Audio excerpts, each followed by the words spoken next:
Hello everyone, welcome to the daily / weekly race guide. This is week 31 and as you can tell by the title, it's a bit of a killer. Let's be honest with you. We have Fuji, we have Dragontrail, Seaside and we have Monza, all very fast circuits with very sharp braking zones. Let's jump to Fuji first of all and let me take you through race A in a little bit more detail. Welcome back to Fuji then. I realised we were here last week, but it makes my job a little easier, the fact that we're here this week, because the B-roll just stays in the video, which is kind of easy for me. But let's actually have a look at the race details, because they're a slight bit different. So we have 4 laps here at Fuji Speedway. It is a grid start, but it's best to use traction control here, and you're going to be on sport soft tyres. In terms of the cars then, you have a choice of 2. First of all, you have the Porsche 911 Carrera RS 1995 to 993. We have used that previously, of course, in Daily Race A, but it's not the one I would pick here. The one I would pick, of course, is the Porsche 911 GT3 997 2009 car. Seems a bit more stable in my opinion, and it's what everybody is mostly using. As it's a more modern car, I expect it to be that tiny bit better anyway. So let's jump to the race. I'll take you through some tips, tricks, and a little bit of a track guide, similar to last week. So here we are at the start then, and as you can see, as I said, a lot of people in the modern Porsche, not the old-fashioned one, but you can see one driver in front of me there, starting in the Carrera RS there. So, flat out here, remember traction control on 1 for these kind of starts. You will see it working in just a second as we get ready. Off we go, you just see it working their way a little bit. Someone got wheel spin up ahead, you can see that, so you can see how you lose time if you don't use it. The old Porsche there just dropping off to Narnia, which is fully expected. Coming into here, stay to the right. Honestly, there's going to be a lot of banging here. Look, I slow down massively and someone behind me still hits me. In fact, it was the old Porsche that hit me there. So through I go. My connection was going up and down here, so I believe there was something going on in the UK. In fact, my current internet, streaming internet, is down, so apologies for my bars going up and down like a yo-yo in this race. But coming into here, it's all very well and good. A slight tap again from the old Porsche. Great driving, mate. That's twice in 2 corners. I'm not sure how that's possible, but there we go. Through the right-hander we go. And we're going to try and get that position back. Nice and lovely. Drifts into me, and I'm going to get a second penalty because we know how good this penalty system is. That was clearly my fault, right? Right? Yeah, anyway. Through there we go, and yeah, we're going to obviously get hit by a penalty on the start-finish straight at Fuji. So try and avoid penalties where you can. I know it's ridiculously hard at this moment in time in GT Sport to avoid a penalty because you get one when it is your fault, you get one when it isn't your fault, you get one just for anything. Sometimes you get punted off to Narnia and they don't get a penalty at all. You see somebody going rally crossing there, but they come back on. Lots of penalties already. You can see that in front of me. So I'm going to go, okay, well I'm going to go for a nice little cut back here. Another penalty given there. And he turns in there on me, so I think he realised at last second I was there, so gave me a bit of room as we continue towards this left-hander now. And then I'm thinking same again, just try and give a little bit of space. Happy days, a little bit of space. Thank you very much there to the Belgian driver as we head towards the right-hander now. And all these penalties are about to get applied, so it's not the end of the world for me because everybody gets a penalty. Penalty for you, penalty for you, penalty for everybody. But you're about to see the impact of a penalty, so just be careful these. Do what do what everyone did here. Everyone sort of got well out of the way of the racing line there. Loads of space in the middle for everyone to go through. And we're going to continue on racing now. So we're going to start an actual guide, a little track guide here for you now as we go on to lap number 2, just to explain some of the brake markers because they're slightly different to last week. So heading down here, you're going to look for that Astro, or the tarmac on the left-hand side there. It's just after the orange barrier. So you brake at the end of that usually. Now, I brake just before because I'm in slipstream, so be careful of that. If you're in slipstream, brake just before. But you can see we nail that perfectly, beautifully. We broke a little bit too early there because of the penalty, but that's what you use for a brake marker, okay? That tarmac on the left-hand side. As the barrier goes further to the left, it's that tarmac. There is 2 of them, so just be careful about which one you use. As we head up here, you're going to potentially use a 100-meter board. I was using the cones here, but if you don't use the cones, use a 100-meter board, chuck it in nice and early, and you should understeer towards the apex absolutely beautifully. You can see that now. So we missed the apex slightly there. Someone went off, so we go, okay, we'll go down the middle. I knew obviously dirty tyres were going to happen there, so that's why I just stayed to the inside. Trying to avoid it at all costs. And look, we're back to 5 bars. Happy days! Heading up here, we're going to use the same brake marker as last week. Very simple. The curb on the left-hand side there. I use that pretty much all the time at Fuji, to be honest. Sometimes I'll use a 50-meter board, but I'm going to use that here. And obviously, I'm going to brake just before the end of it because I'm in a road car. as I chuck it in. By the way, brake balance for this, I was using -2. So 0 to -2 is where you want to be, really. The minute you start putting it towards the rear, you're going to suffer a little bit more oversteer and therefore braking inefficiency. As we head down towards the chicane now, a little bit of a difference in terms of brake mark here. I'm going to use the Dunlop sign because it's a bit further back than the barrier change. Road cars take a little bit longer to brake, so I'm going to use the Dunlop sign. I'm actually going to brake a little bit earlier than the Dunlop sign. As you can see, that I'm already on the brakes as we now enter the chicane, and we've run a little bit deep there. So 3 wide doesn't work here, so don't try it, folks. It does not work in the slightest. As we continue on out of there now. Again, you're going to do that little trick where you shift to second gear. We're going to use the tannoy or light or whatever it is. We couldn't decide last week. Can't decide this week. That is your brake marker again. Nice, easy brake marker. One I would use often. If you are struggling at Fuji, use that. But as I was saying with that gear shift in the chicane, first gear for the first part, second gear for the rest. It will be a bit safer for you. Again, same brake marker as last week. That curb there on the left-hand side, beautiful brake marker to use. You're then going to head towards the outside to then come back in. You're basically trying to square it off so you get a nice, decent acceleration. You're going to need it in these cars. You want to carry as much speed as possible. But we missed the apex there completely.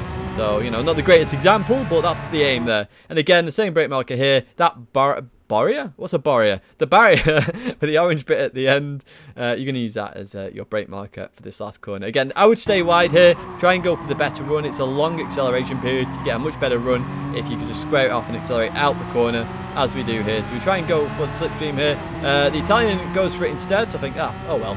But we're going to continue on down the straight. So it's going to be a little bit hectic here, of course, because we're side by side. We get a little bit of slipstream though, so happy days. As we head down towards turn 1 here. Slightly improved on our lap, even though we had a penalty. Oh yeah, it's lap 2. Of course, that's going to happen. So same brake marker as last time. So that tarmac on the left. You notice the Italian in a second. He releases the brakes to purposefully go into me and then run me off. Well, I can tell you I wasn't happy with that. So, you know me, I'm not happy when somebody purposefully does that. And I saw it. I was watching my radar the entire time. So just be careful of that. We then have the brick comes down the inside here. As I've always said with this kind of corner, back out of it. If someone's on your inside, let them go first. You know, you'll lose a lot more time trying to go side by side. So we come through here. I'm not sure if there was a lag spike there or not. I'm on 5 bars, so I don't think there was. But yeah, Hugh went a bit too deep maybe. I don't know. As we then hit the left-hander here. So through there we go. We're actually going to advance a bit further on actually. But let's now go for this race. So obviously the French driver has got a penalty, and yeah, I kind of thought that I'd do the same thing the Italian did to me, to be honest, because it was very purposeful. I saw it on the radar the entire time, so I was like, yeah, I know that wasn't a mistake, so I'm gonna do what you did basically, and then we're even, and then we can carry on. I don't recommend responding like this, but yeah, this is my 3rd race of the day. So coming into here. Notice I just released the brakes a little bit, and then I'm just like, no thanks. There we go. And then we can continue racing. I'm happy. As I say, don't normally respond like that, but I could 100% tell that was done on purpose previously, which is why I did it. So sorry if you don't like that, but yeah, it is what it is. Anyway, let's get towards this. We're getting towards the end of the race now. In towards the chicane. I brake a little bit early here because I was expecting the Frenchman to go deep, and there we go. It does indeed.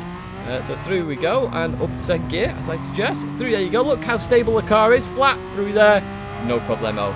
And yeah, that is basically the race in a nutshell. We don't catch anybody else up. We're in P3 from the back of the grid. I'll take that at the end of the day. You know, these races at the moment, with the penalty system the way it is, I'll take it. So we're going to head towards the line just to show you the race time there at the end. And there we go. So what we're going to do next is jump to race B, which is Dragontrail Seaside. And we're in Group 4. Let's head to Croatia. Welcome to one of the best Gran Turismo custom tracks in Dragontrail Seaside. I absolutely love this circuit. I think it's amazing. And yeah, it's a beautiful looking circuit as well, as you can see. Right, so what are the race details then? We are racing for 4 laps here at Dragontrail Seaside. It is a rolling start, and we are on racing hard tyres. Now, what category of car are we racing? It's Group 4. So yes, the FS are strong here at the moment, although they are beatable. Which is a good thing, and that's how it should be. They should be beatable, and the reason they're beatable is because they hit a wall of air at very high speed where their power just stops. Because they had their power reduced, it just stops, so you can overtake these cars as well. So, what I would recommend is using the Viper Group 4. Now, I was debating which car to use here. It's between the Viper, the Lamborghini, and the Lexus. And I had the Lamborghini in my alternative account. So I chose the Lamborghini. I really should have chose the Viper because straight after this, about half an hour later, the Viper was clearly at the top. So choose the Viper Group 4 car. Let's jump to that race now. I'll take you through some tips, tricks, and a little bit of a track guide as well. Here we are at the start then. I'm in the Lamborghini Huracan. I'd say I probably wouldn't pick this again. It can still race the FF cars though, so please don't panic with that. But we set off here. Happy days. Just be careful in the last corner if you're in an MR car. But I very much doubt many of you, if any of you, are going to pick an MR car this week. It's very much, you need to pick something which is bloody fast on the straights. Let's put it that way. Now we're going to go straight into the track guide here before we carry on with a little bit of the fun action that happens in here. So heading down towards turn 1, what you're going to look for here is the start of that pink bit and then the curb at the start of the curb there. You're going to brake somewhere in the middle of here.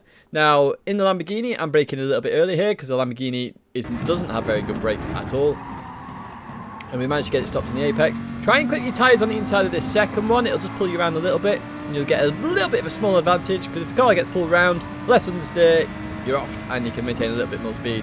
Head towards this right-hander, slight lift there. Small pup did something very good there, but I'll talk about that in a second. So the next brake points are the end of this gravel and the start of the next one. Somewhere in there, you need to brake. So use those as your brake markers. As I say, small pup did an amazing job there. Really just backed off, realised 2x2 doesn't work out very well there. Shout out to you, my friend. As we head up the hill now, that's the end of sector 1.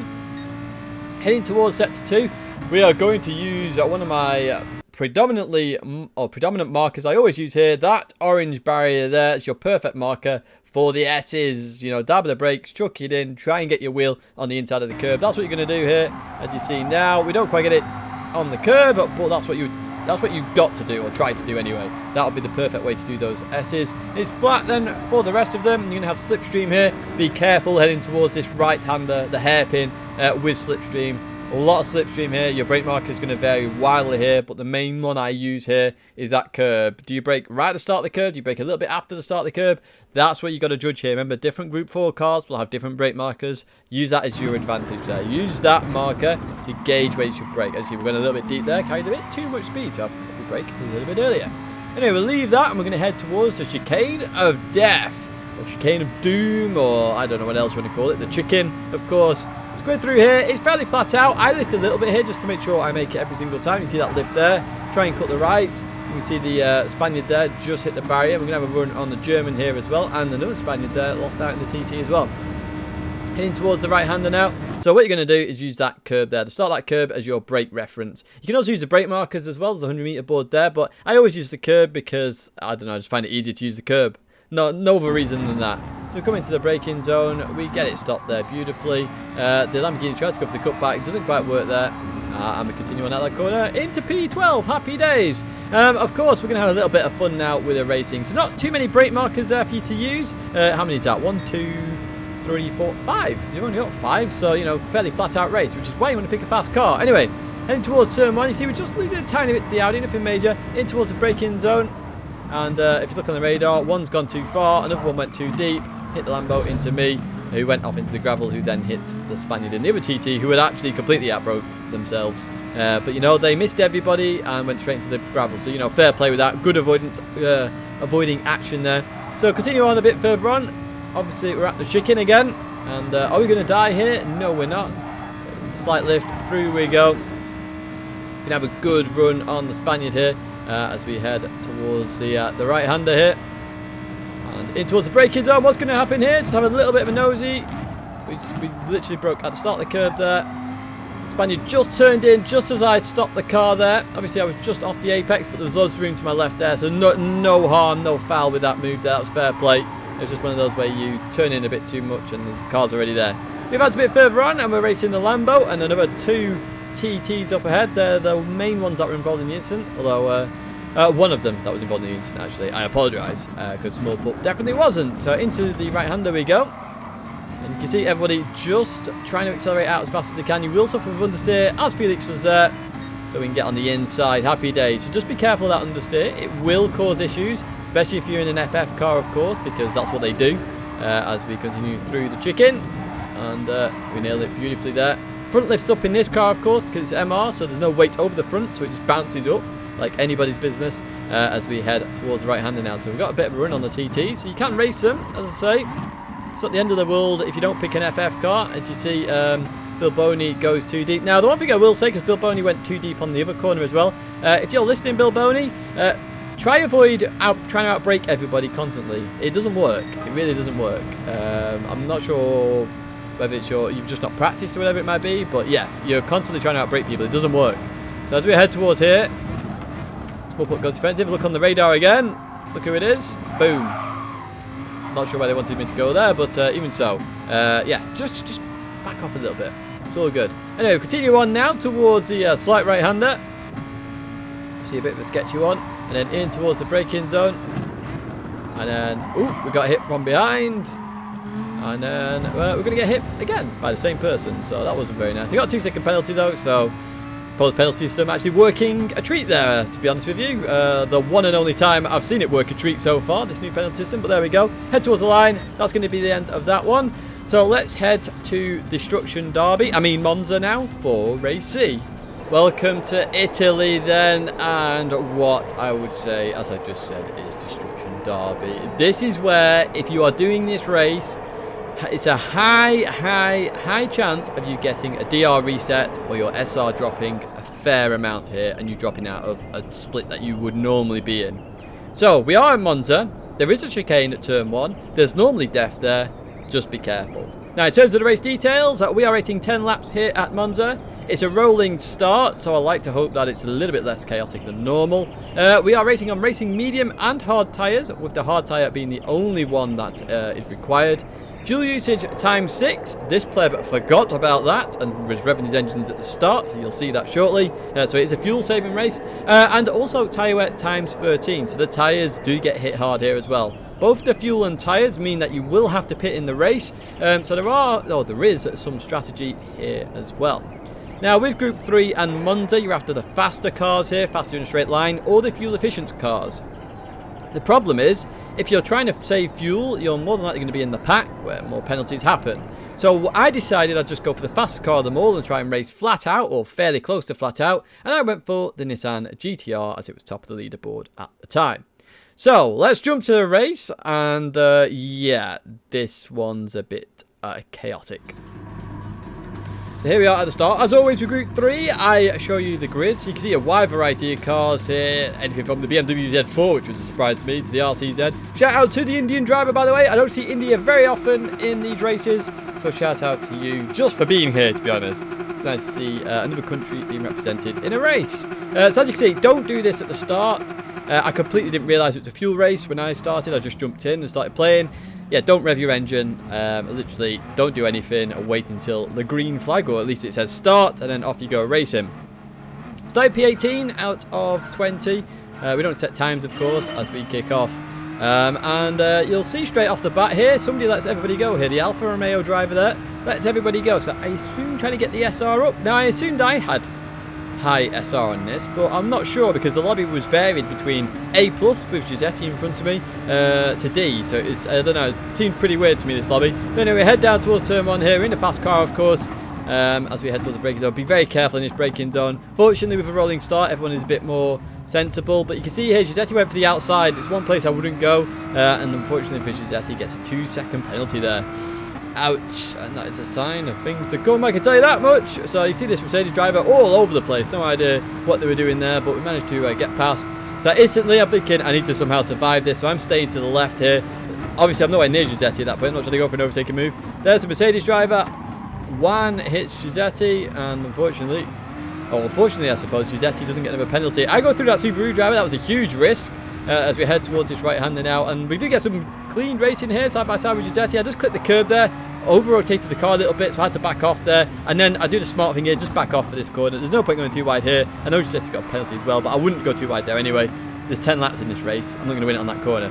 So Giuseppe gets a penalty, there's another 4-second penalty up ahead, but that driver gets more in a second. As we head towards the Ascari now, up to P11, so not doing too bad so far, just trying to avoid all the accidents. And up another one, somebody got fired off here, of course, as we come through here, and that's somebody else there. A 10-second penalty as we then go for a lovely little move there, and we're up to P6. So P18 to P6, 1 lap. Happy days, folks. We've turned into Steve at Super GT. So we head down towards the right-hander. We're just overtaking Picasso there, but unfortunately they're going to punt us to Narnia here. Boom! Straight off.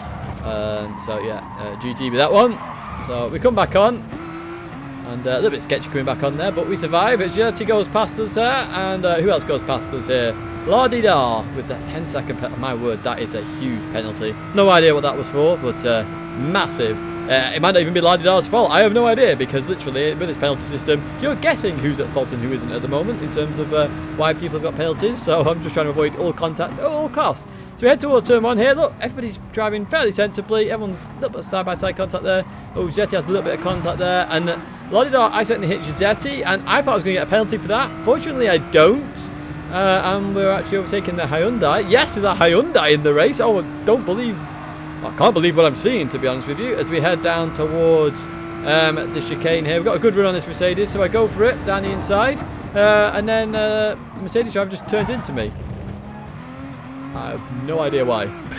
And I know I'm going to get a penalty for that, because that turns into a shortcut, which is very annoying. I mean, why the game can't say contact, no penalty, I don't know, but there we go. So I get a 0.5 penalty for my troubles there of being on the inside and racing cleanly. But there we go, that's the penalty system in a nutshell at the moment.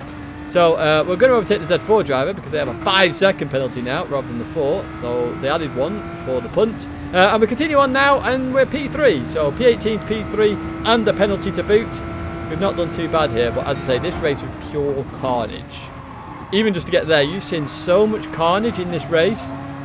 It's kind of nuts, to be honest. We've had what? We had a clean little bit of racing with Giuseppe, and we're going to have a clean bit of racing with this Porsche driver, actually. Really great to have a clean race here with Ahos there, 2010. Really good race about to appear here.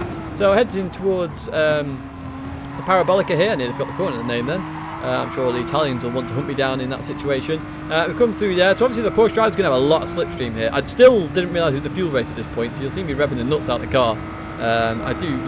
You'll see the moment I finally realised. Don't worry, I've put that in the video.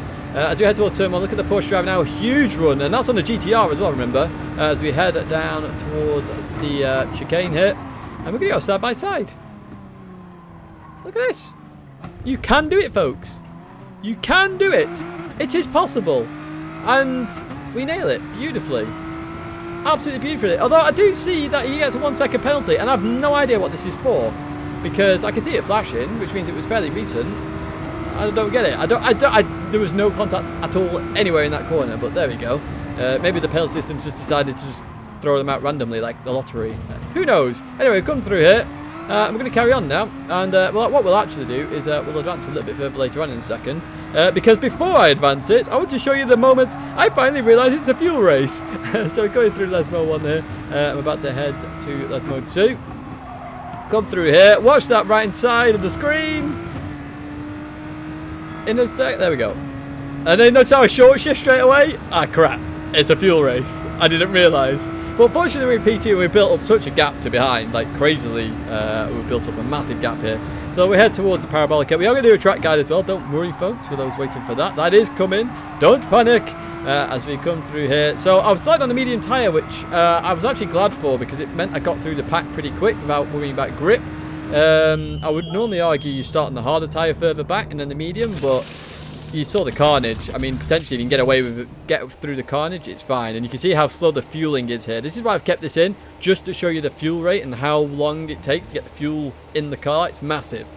But, you know, it's huge fuel usage here. So, I mean, even if you saved 5%, which may be difficult, or 10%, you're still going to be in the pit refueling. So, I mean, I'd argue that you probably just want to go flat out here and try and get away from everybody. I would personally do that, because if a car is near you and you're trying to save fuel behind someone, you're going to have some struggles, to be honest, because, you know, it only takes a slight bit of contact and you could be hit with a 2, 3, 4-second penalty. That isn't your fault. So just, that's my tip really, just go flat out, avoid contact where possible, and then save fuel where you can. I've had to lap 10 because nothing happens basically. I'll slowly catch up to the Spaniard up front here. We actually both got a penalty last lap. 0.5 for the front, and I followed him with a 1 second penalty for cutting the chicane. So, brake markers, 150 metre board just before this. It doesn't matter what tyre you're on, you're going to brake just before that, on 150 metres. Medium a little bit later, of course, we've got a tiny bit more grip. As we head towards the chicane. Now you can cut this quite a bit here, so I'll centre the orange bit. This one you don't want to cut, and just be careful on exit because you will have wheel spin, especially with the hard tyre that I'm on now. Now in terms of the medium tyres, by the way, I forgot to mention this as well. Medium tyres last 5 laps. Giuseppe at this point in time starts losing tons of time because he does 6 laps or maybe even 7. 5 laps I would say is the limit, maybe push 6, but that is it. Head towards turn 2. Obvious brake marker here. It's one I always use. That tarmac on the right hand side. It's a beautiful, beautiful marker. You can't replace it, to be honest. It's brilliant. So that's the one you should use there. So yeah, 5 laps for the mediums. You might want you can push 6 and try if you want, but I found 5 seemed pretty optimum. And now our brake balance was a little bit off with this one. Oh, brake marker. I forgot we're doing this. So shadow there. The shadow is always good here to use. It's always just after the 100 metre board there. As you approach the 50. Oh, sorry, just after the 50 as you approach the cone. So we come through here, and now we have one where I shouted at Kiat for, and I said, Key, mention the tree, mention the tree. That tree there is amazing. Use it. It's lovely. Any car, use that tree. It's a lovely marker. No one's going to wipe out that. They might wipe out the 50 metre board. Trees are amazing. Although we're burning them at the moment in the game, but there we go. It is virtual, not reality. Trees are your friend. Look after them. Anyway, let's continue on now towards the Ascari. So you can see that gap really going up massively with Giuseppe. So that's the medium tyre obviously really wearing off there. And Giuseppe's in the Corvette, remember, so real fuel saver as well. So coming up to here, again, tarmac, your best friend here. Use that as a brake marker. And you're going to drop down. Now, I stayed in a higher gear for Ascari quite a lot of the time because that stopped the wheel spin. I've gone to 3rd gear here, but I would normally do it in 4th. There you go, I short shifted because I realised, and through I go. So we're going to head now towards Parabolica. Now the Parabolica is a little bit more freelance. Let's use the word freelance. It's kind of a nice word to use in terms of your brake marker. Generally speaking, it's in between the 100 and the 50 board here. So I've marked them both out there. And you can use the lights as well. So you got 2 sets of lights on either side here. And I often use them instead of the boards, just in case someone wipes out the boards, maybe lag or whatever it might be, as we head towards Parabolica. Now just be careful on the Parabolica. I always use that second light. Maybe I should have highlighted it actually. There's a light on the corner. I use that as my acceleration point as we head towards the line now. And we're going to finish the race there. So we're getting a 1.5 seconds there on the Spaniard up front, who's in the Aston Martin, I think, which was near the top. This GTR was at the top of time trials when I started this. Look at those red dots. Every single person, bar one, has a red dot. Bar one. I'm hopefully going to start scrolling down in a second. But as you see, a penalty fest. An absolute penalty fest. So, do you do this race? If you don't care about your DR and SR, by all means have fun. And somebody there getting a minute penalty. You have to use the hard tyre, folks. As we come down here towards the bottom. And there's the Alfa Romeo driver. The one who let everybody go. No penalty. So there, look at the red letters there. Giuseppe went down to a B. This is the worst one though. La-di-da, down to an E. They came in with an S. They've gone down to an E. An E. SRE from S. What's going on? Oh my word. But anyway, that's going to be it for this week's guide, folks. The massacre has ended. Have fun if you are doing the races. Stay safe, and I'll see you again in a video or live stream very soon.